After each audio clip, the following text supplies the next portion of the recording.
Come closer. The shadows have missed you, and tonight they have a new story to tell. Welcome to Scary Stories After Dark.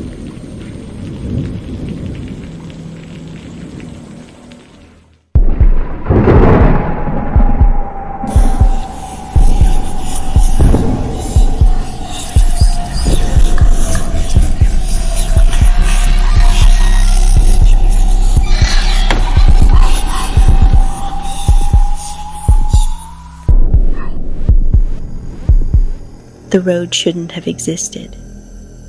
Dave almost missed the turn, half hidden behind overgrown hedges and a rust-rotted mailbox that leaned like it wanted to fall.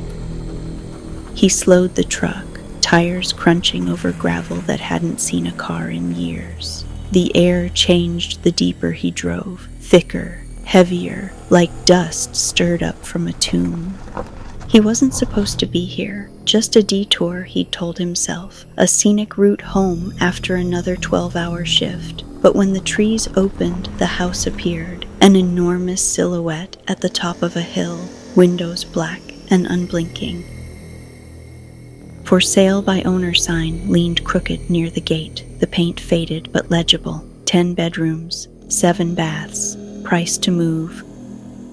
Dave killed the engine. The world went silent except for the low hum of cicadas and his heartbeat. Something about the place felt wrong, but not in a way he could name, more like the air expected him. He pushed open the gate. The hinges screamed. The front steps groaned under his boots as he climbed them. The door stood slightly ajar, a thin crack of darkness waiting for him. He told himself it was fine to peek, just to say he looked. The bank balance had been eating him alive for months. Maybe this was fate. The smell hit first, damp plaster, rust, a faint sting of sulfur like spent matches. Inside, dust motes hung in sunlight from a cracked window. A grand staircase rose ahead, its railing wrapped in a torn velvet ribbon that looked like a dried vein. To his left, a long hallway stretched, lined with portraits, each face scrubbed out or peeled away by time. He took one cautious step, the wood beneath him sighing. "Hello?" The word came back warped, bouncing down the hall and returning in another voice, his own, but older.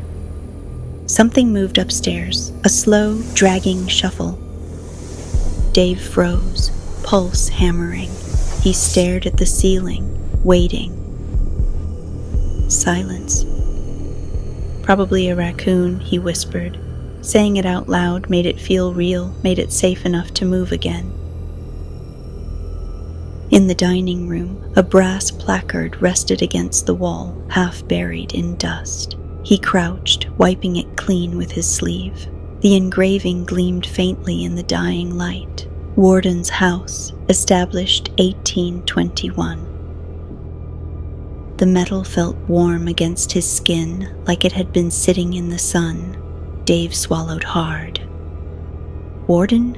He remembered an old story, something about a small-town prison that burned down a century ago. He looked up, suddenly aware of how dark it had become. The light outside had dimmed, and the air inside seemed thicker, denser, like breathing through cloth. Another sound drifted down the stairs, this time a creak, softer, deliberate. "Hello?" His voice shook. No answer. Then the faint slam of a door, just one. He stepped backward, nearly tripping over his own boots, and forced a laugh that didn't sound right. "Wind," he muttered. "It's just the wind." Behind him, the door he'd come through groaned slowly and knocked back. Ivy woke, choking on her own breath. The nightmare clung to her like wet fabric, endless hallway, candles bleeding down the walls, faces smiling with teeth that weren't theirs. Her pulse hadn't caught up to the fact that she was awake. The room was too still. No hum from the old box fan, no soft snore from Aunt Lena down the hall. Just the faint tick-tick of the ceiling vent. The house had its own heartbeat. She sat up, fingers clawing at the blanket. "Mom?" Her voice cracked the silence. Something dripped. A single heavy drop landed on her cheek, warm, metallic. She wiped it away, blinked at the ceiling. Nothing there. Her stomach turned. Drip. Another one, same spot. The dark above her shimmered for a second, like water behind glass, then smoothed itself flat. Ivy swung her legs off the bed, bare feet touching cold wood. The air smelled faintly of sulfur and rain that had never fallen. The Ouija board sat on her dresser where she'd left it after joking with Maura earlier. The planchette rested dead center on the word goodbye. She hadn't left it there. She crossed the room, every floorboard whimpering under her weight. Her reflection in the window was pale and strange, edges twitching like bad reception. Behind her, the ceiling let go again. Drip, drip, drip. She turned too fast, heart punching her ribs. The drops had formed a small circle on the blanket, dark and spreading. Ivy leaned close. It wasn't water. It was blood. Her whisper barely left her throat. "Mom." The doorknob rattled. She froze. Then it stopped. Silence so thick it felt alive. Slowly, Ivy reached for the knob, her fingertips slick with sweat. A breath exhaled from the keyhole, hot, deliberate. She yanked the door open. Empty hall, lights off. The air pulsed once like the house itself inhaled. "Wind," she whispered, copying her father's voice from earlier, but it didn't sound right anymore. She looked back at her bed. The blood was gone, just a faint stain like it had soaked in. They moved in 3 days later. No one wanted to admit how fast it all happened. Dave signed the papers before the ink from the for sale sign even dried. "A deal like this doesn't wait," he said, his voice stretched thin with optimism and exhaustion. The apartment felt smaller that last night, walls closing in, arguments echoing off them like ricochets, boxes stacked to the ceiling, cats hiding in laundry baskets, air heavy with mildew and the sour taste of someone else's cooking seeping through the vents. By morning, Ivy swore she could hear the old place whispering, "Don't leave me." But the house on Horror Hill waited with its door open like it already knew their names. When the moving truck pulled up, the windows reflected them wrong, slightly delayed, as if the house needed a moment to remember who it was welcoming. Jane smiled through the nerves. "It just needs love," she said. The door creaked. Something behind it laughed. Maura swore she just wanted air.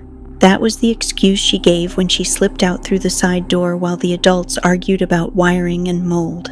The afternoon had gone strange again, sky too bright, air too heavy, like the whole hill was holding its breath. She followed the overgrown path behind the house, camera phone in hand, pretending it was for TikTok. No signal, of course. There never was up here. Then she saw the cemetery. It wasn't really hidden, just forgotten, a scatter of tilted stones and iron crosses strangled by weeds. The grass bent away from the center, as if something underneath had once exhaled and never inhaled again. Maura stepped closer. "Whoa, this is insane." Her voice barely carried. Most names had worn to nothing, but the soil itself seemed restless. Small burps of dirt shifting under the sunlight. The air stank faintly of sulfur and wet pennies. Something moved beneath a crooked headstone. She crouched, brushing moss from the surface. Her name stared back at her. Maura Delaney. The lettering was shallow, new, like the stone had just finished carving itself. She stumbled backward, laughing once, sharp and panicked.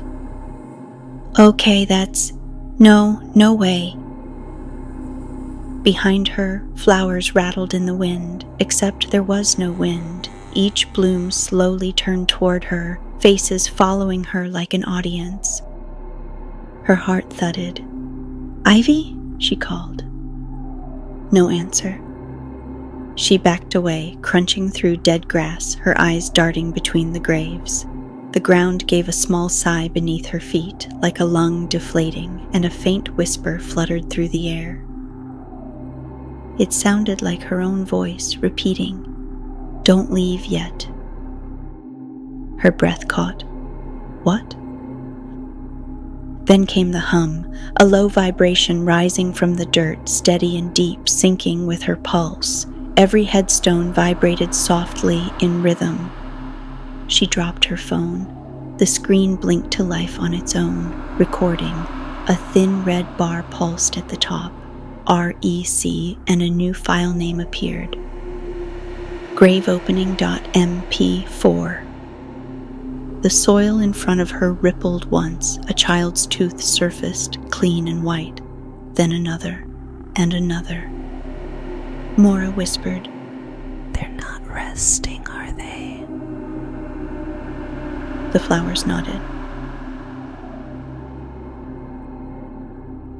Lena hadn't smoked a day in her life, but she'd developed a cough since they moved in, a dry, hacking one that scraped her throat raw. She blamed the dust, the old wallpaper, the way the air seemed thick enough to chew. She stood in the upstairs hallway with a feather duster in one hand and a coffee mug in the other. "Allergies," she muttered, though no one had asked. Her breath fogged faintly despite the warmth. The floor moaned under her feet. Beneath the sound was another, wheezing, like someone breathing inside the walls. She froze. "Hello?" The house answered with silence. Then came the first cough, not hers, deep and hollow, like lungs full of dust. It rolled down the hall and died somewhere near the attic door. Her mug rattled against the saucer. "Dave? Ivy?" No reply, just a soft crumble from above. Brick dust floated down through the light shaft, swirling in slow, lazy spirals. She watched, mesmerized, until the tickle hit her throat. She coughed once, twice, something gritty falling into her palm. She looked down, red brick powder. From somewhere inside the vent, another cough answered her, identical. "Not funny," she said, forcing a laugh, though no one had spoken. The vent wheezed again, slower this time, followed by a faint drip. The stain on the ceiling had grown since morning, spreading in uneven circles, the color of old wounds. "Jane?" she called, but her voice came out doubled, like someone repeating her a half-second later. Her knees felt weak. She leaned against the wall, feeling the faintest vibration beneath the wallpaper, a pulsing rhythm, slow and steady, like a sleeping heartbeat. The air grew warmer, sweat pricked her neck. Downstairs, something heavy fell. She jumped, hand over her heart, listening. Footsteps, measured, heavy, closer. "Dave?" The sound stopped right behind her. She turned. No one there, but the air reeked of sulfur and rot. She coughed again, harder this time, and spat into her palm. Not dust, a small flake of plaster, and a piece of something darker. Blood.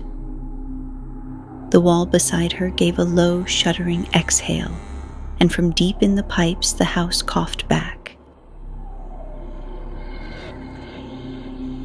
By the third night, Jane had stopped sleeping. She blamed the house's size, the creaks, the groans, the way heat collected in corners like trapped breath. Still, she found herself drawn to the dining room after midnight, barefoot, hair unbrushed, whispering to no one. The room always smelled faintly of sulfur and spoiled eggs. a perfume of rot that clung to the curtains no matter how many times she washed them. Tonight, the smell was stronger. Jane wrinkled her nose and muttered, "I need to air this place out." She grabbed the duster and crossed the room, touching the high-back chairs one by one. Each chair creaked softly when she passed, as if greeting her. "Good evening," she said under her breath, startled at her own words. Her hand trembled on the last chair. It shivered beneath her palm. The table was already set. Plates she hadn't unpacked, silverware she didn't own, crystal glasses filled with dark water that rippled without breeze. Jane's breath hitched. Who did this?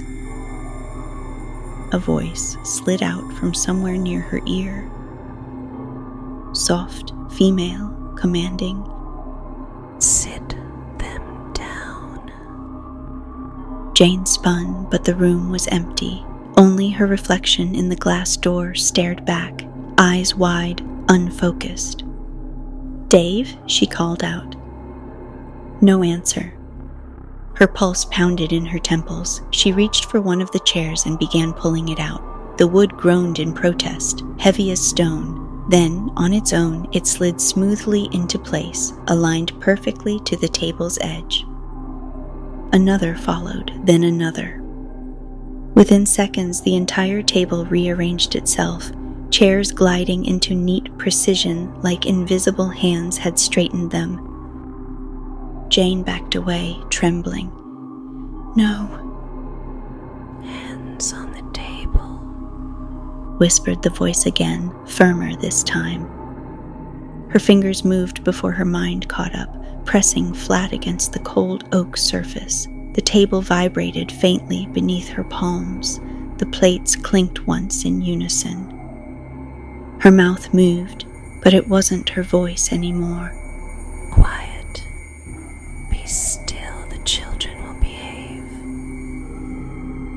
Tears welled in her eyes as the air grew hotter, thicker, choking. The chandelier above flickered, light bulbs glowing sickly yellow before dimming to red. Jane's reflection in the darkened window smiled back at her, though she hadn't. Then came the soft scrape of something crawling under the table, small, deliberate movements, circling her legs. She jerked away, stumbling back. The smell of sulfur burned her throat. On the table, the water in each glass began to bubble, and from inside the glass nearest her, a pale hand pressed up from beneath the surface, fingers clawing for air. Jane screamed, knocking it over, black liquid spilling across the table, soaking into the wood. The voice came again, cold and pleased. "You said it beautifully, dear."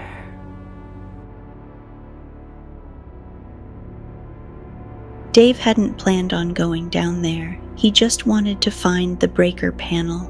The lights had flickered again, and the air upstairs felt too thick to breathe. Anything to feel useful. The basement door was half hidden behind a rack of coats, the wood swollen and warped from years of moisture. When he pulled it open, the smell of sulfur hit him hard, burnt metal and rot. He stood at the top of the stairs, flashlight trembling in his hand. "Just the wiring," he muttered, like saying it out loud could make it true. The steps groaned under his boots. The lower he went, the colder it became. The beam of light sliced through hanging webs, revealing stone walls slick with condensation. And then iron bars, rows of them, half sunk into the foundation, dividing the basement into narrow corridors, cells. "Jesus," Dave whispered. He swept the light across the nearest door. A rusted plaque read, "Infirmary Block, 1821. The floor squelched under his boot. Dark water pooled ankle deep. Something thin floated by.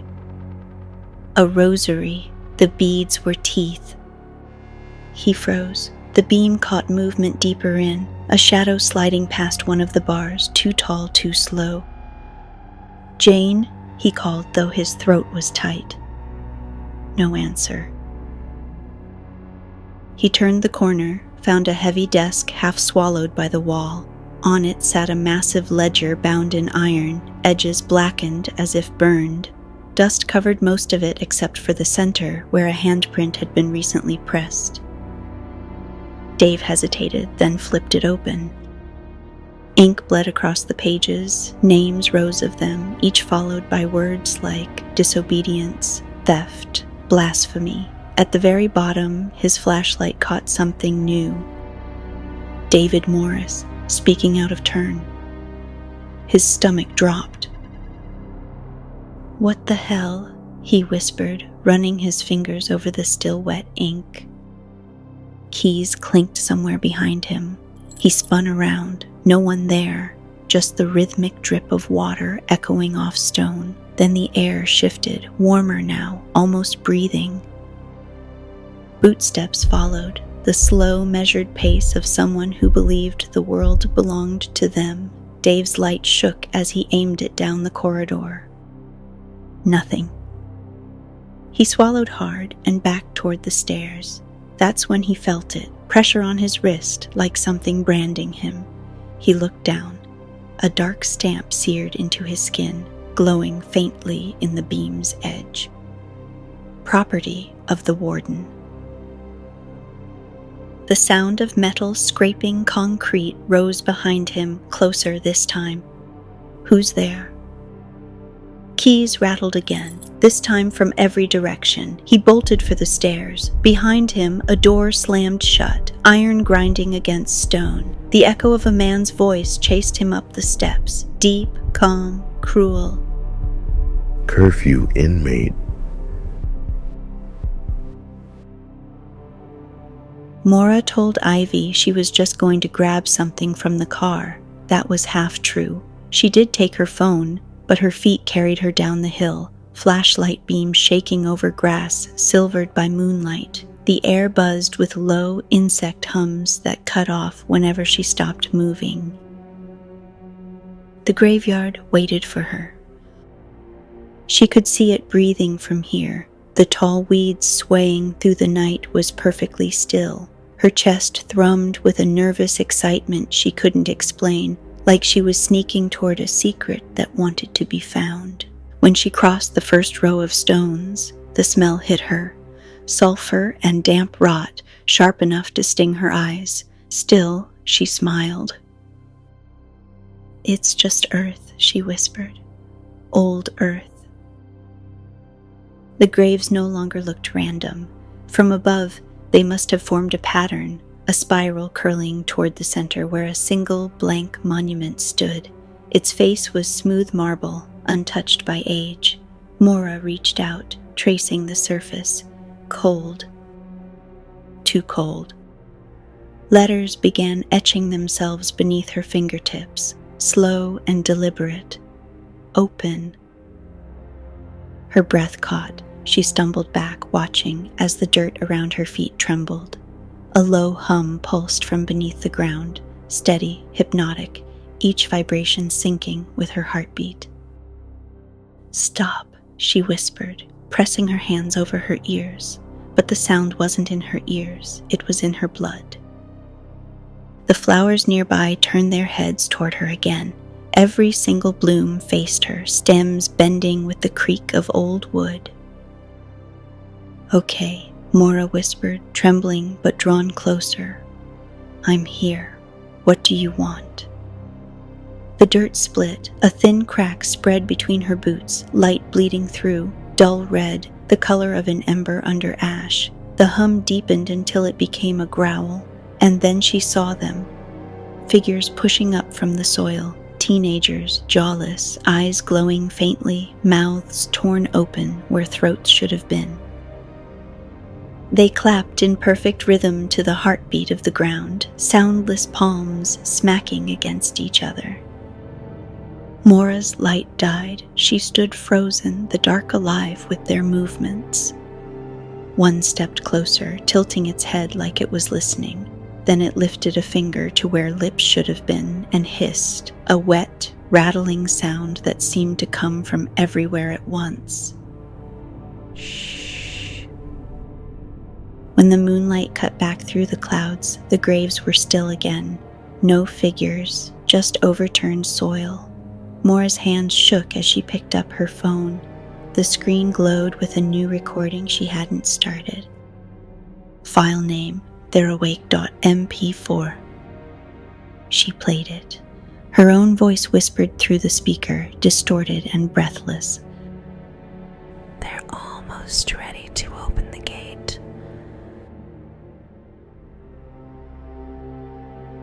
Miss Calder arrived just before dusk, all bangles and incense and confidence that didn't belong here. Her tiny car looked ridiculous parked beside the mansion's rotting porch, but she stepped out like she owned the place, shawl fluttering, silver charms clinking against her wrists. Jane met her at the door, eyes sunken, hands trembling. "You came fast." The psychic smiled thinly. "When someone says bleeding ceilings, I don't waste time." Inside, the heat hit her first. A wave of air so thick and sour it felt alive. Sweat slicked her back before she even crossed the threshold.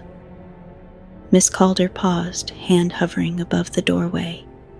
"This house doesn't want me here." "Neither do I," Dave muttered from the hallway, voice gravel-tired. She ignored him and lifted a small brass bell from her satchel. "Where's the worst of it?" "The dining room," Jane whispered. The moment she entered, every candle flickered. The air pressed inward, dense and humid.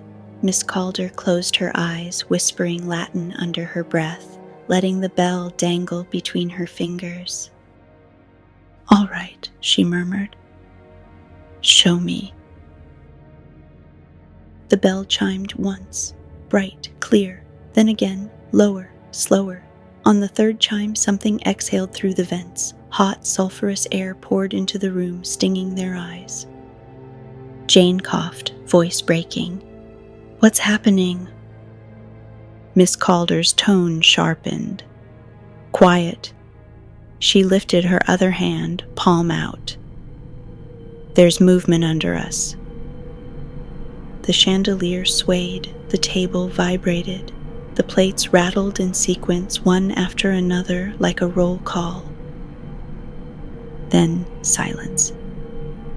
"Miss Calder?" Dave asked, his voice cracking. She didn't answer. Her eyes had rolled white, lips moving fast in a language older than prayer. The bell rang again, but this time she wasn't holding it. It hovered, spinning slowly in the air. Each turn made the tone deeper until the sound became a pulse that rattled their bones. Jane screamed as heat bloomed under her feet. The floorboards steamed, sweating thick drops that hissed when they hit the air. Miss Calder staggered back, eyes wide now, voice shaking. "This isn't a haunting," she gasped. "It's a breeding ground." The bell hit the floor with a metallic shriek and rolled into the shadows. Every light in the house went out. Something laughed in the dark, soft, mocking, too close. Miss Calder bolted for the door, shawl snagging on a nail and tearing free. Her shoes slapped down the hall as she fled into the night, screaming all the way to her car. When the engine roared to life, Ivy ran to the window just in time to see her taillights vanish into the trees. The house exhaled again, long, satisfied, and the chandelier started swaying once more.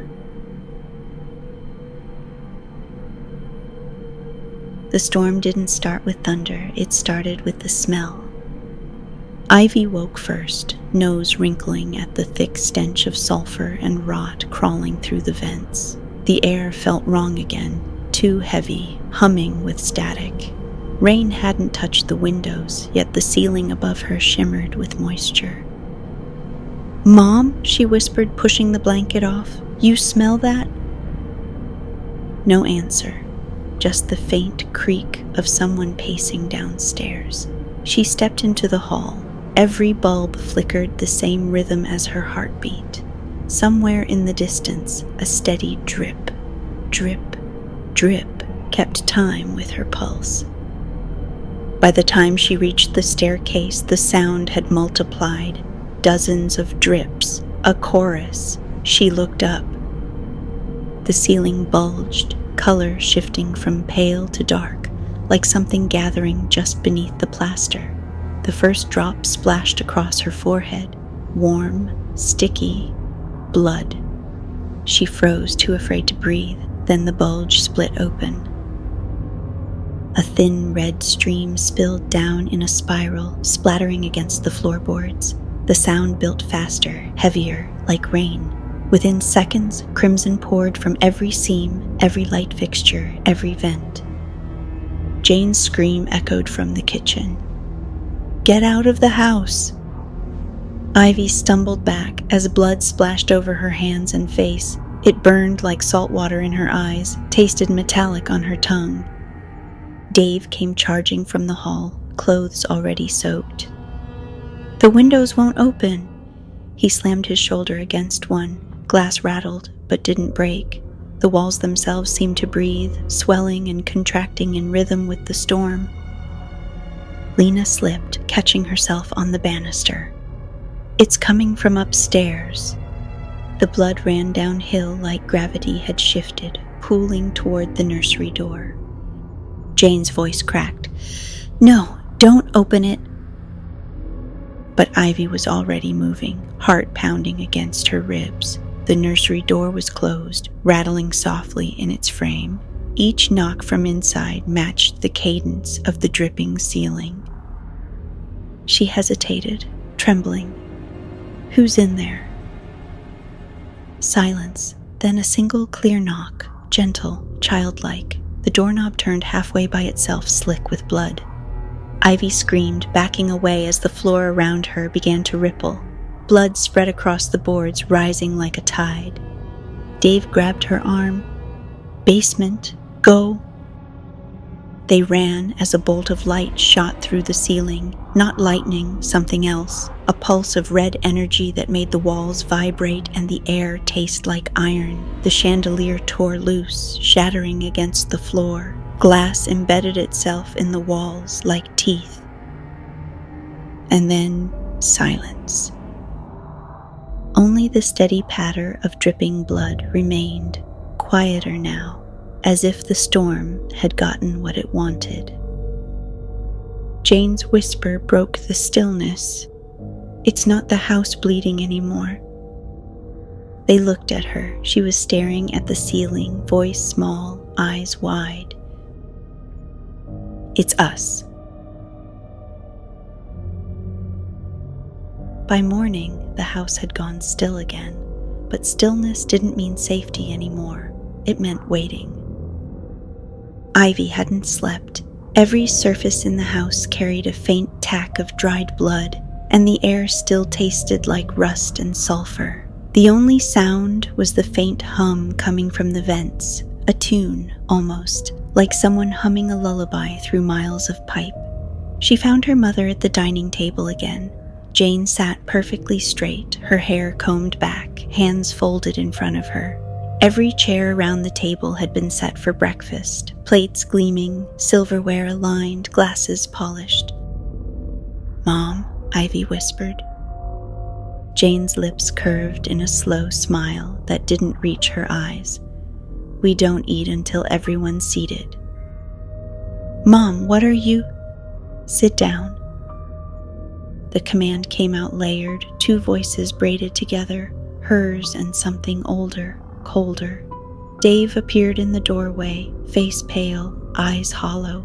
He'd wrapped his wrist in a towel, but the faint glow of the brand beneath still burned through the fabric. "She's not right," he muttered. "She's..." Jane slammed her palm against the table. "Curfew is sunrise, Warden. You of all people should know the rules." The room fell silent. Dave's jaw clenched. "What did you just call me?" Her smile widened, thin and deliberate. "You've forgotten your duties." He stumbled back, shaking his head. "Jane, please." "You disappoint me." The chandelier flickered overhead. The glasses trembled, liquid rippling in unison. A low metallic sound echoed from somewhere deep in the floorboards. Keys, dozens of them. Dave staggered, pressing a hand to his chest. "Stop! Make it stop!" Ivy rushed to him, but he shoved her away, eyes unfocused. No one breaks curfew. No one. His voice cracked, and for an instant, it wasn't his at all. It was the warden's. Lena appeared at the top of the stairs, coughing hard. Brick dust and flecks of plaster sprayed from her mouth. What's happening to you?" she gasped. The vents above her rattled. A child's laughter echoed through them, thin, wet, distant. Maura stumbled in from the yard, face streaked with dirt. Her eyes looked glassy, her voice soft. "They're almost ready." Ivy backed away from all of them, heart thrashing. "Who's ready?" Maura smiled, a dreamy, vacant smile. "The rest. The ones still under." The lights dimmed. Each bulb pulsed once, twice, then steadied. The walls began to move, not fast, slow and deliberate, the wallpaper tightening like muscle. The hall behind Ivy shortened by inches, then feet. "Mom, we have to go," she begged. Jane's head tilted, smile stretching wider. "Go. The lesson isn't over." Chairs scraped across the floor by themselves, aligning in 2 rows facing her. Dave's hands curled into fists as keys jingled faintly from inside his clenched palm. Lena laughed through a coughing fit, voice blending with another that whispered confess, and the house, satisfied now, began to hum its lullaby again, low, rhythmic, ancient. Ivy pressed her hands over her ears. "Stop it!" The hum rose to a roar. Through the floorboards came a whisper, not words, just one long sigh that seemed to fill every inch of air. Roles assigned. Then the ceiling began to bleed again. The air changed before dawn. No breeze, no birds, only that pulse from the ground. A slow drag, like something massive rolling over in its sleep beneath them. Ivy sat on the edge of her bed, shoes laced, heart hollow. Her family had stopped speaking hours ago. She could hear them whispering to themselves in different rooms, rehearsing lines for a play only the house understood. When the hum rose again, she knew it was time. Maura waited at the back door, barefoot, dirt streaked to her knees. "They're ready," she said, voice thin with wonder. "You'll see." "Maura, don't..." But she was already walking down the hill, flashlight dark, eyes half closed. Ivy followed because she couldn't not. The fog that clung to the grass felt alive, sliding around their legs, tugging them toward the center of the graveyard. The spiral of stones glowed faintly red, dirt trembling. At its heart, the blank monument split open from top to bottom. A slow, wet crack. Light spilled out, not holy, not hellish, just hungry. The hum became a roar. Maura fell to her knees. "They want out." "No," Ivy whispered. "They want in." Hands pushed up from the soil, gray, trembling, hundreds of them. The teen pack first, jawless mouths grinning, their laughter like gurgling drains. Behind them came shapes too large, too wrong to name. The warden rose, iron keys tangled in his bones, eyes burning white. Beside him, the madam stepped from the fog, lips stitched into that perfect, terrible smile. They didn't look at Ivy. They looked toward the house. Every door blew open at once. The chandelier crashed. The walls screamed as though being flayed. Jane stood at the dining table, arms out, chanting names that weren't hers. Dave pounded on the walls, shouting orders to invisible prisoners. Lena crawled toward the staircase, coughing up brick dust and teeth. The foundation groaned, a sound like the world splitting. Ivy grabbed Mora's shoulders. "We have to close it." Mora just smiled, pupils blown wide. "You can't close something that's been waiting this long." The ground gave way beneath them. Ivy hit hard, the soil swallowing her knees. She screamed, clawing at the edge, dragging herself up as wind exploded from the crack, heat and sulfur and voices shrieking all at once. Then, silence. The red light winked out. Mora knelt motionless, staring down into the dark. "They're through," she whispered. Behind them, the house's front door slammed shut so violently the sound rolled across the hill like thunder, windows lit one by one with a dull crimson glow. Ivy stood trembling. "We end it tonight." The wind carried back the faint clatter of keys and a woman's voice from inside. "Class is in session."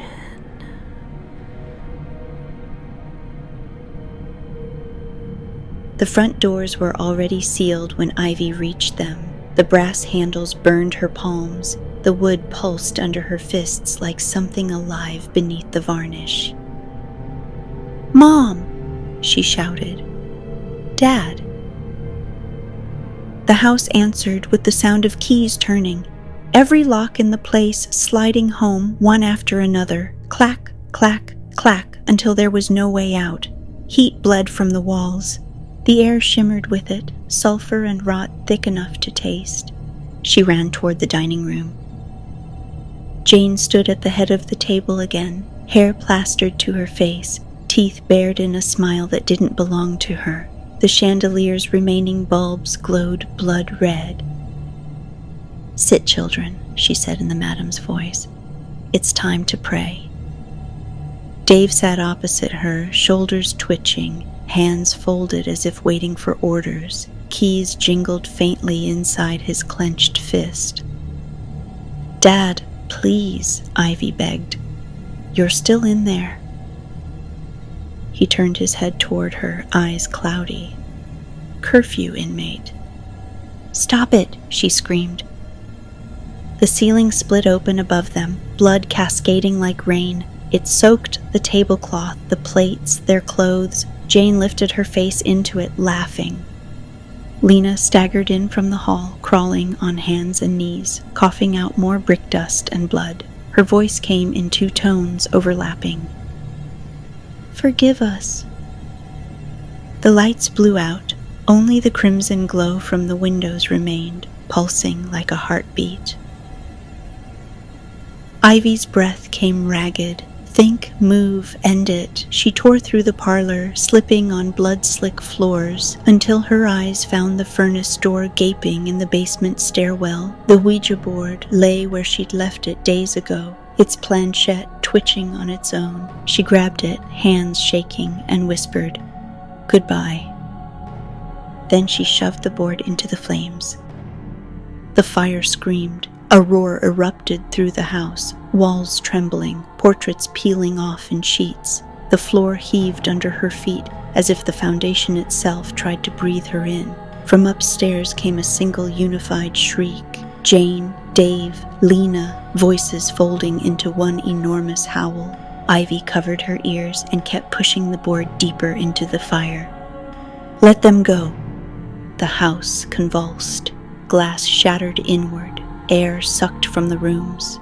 Every door unlocked at once with a thunderous crack. Then silence. Smoke drifted low through the halls. The red light faded from the windows. When Ivy climbed the basement steps, the house was gray again, empty, quiet. Her parents lay unconscious at the table, color returning to their skin. Lena was breathing, the cough gone. Outside, dawn bled slowly over the hill. She stepped onto the porch, shaking, blood still drying in her hair. The breeze smelled clean for the first time since they'd moved in. A soft drip broke the calm. She looked up. A fresh stain darkened the ceiling above the porch, perfectly heart-shaped. One single drop fell, landing warm on her cheek. Ivy closed her eyes, whispering, "Goodbye, again." From deep inside the walls, something whispered back, "See you soon."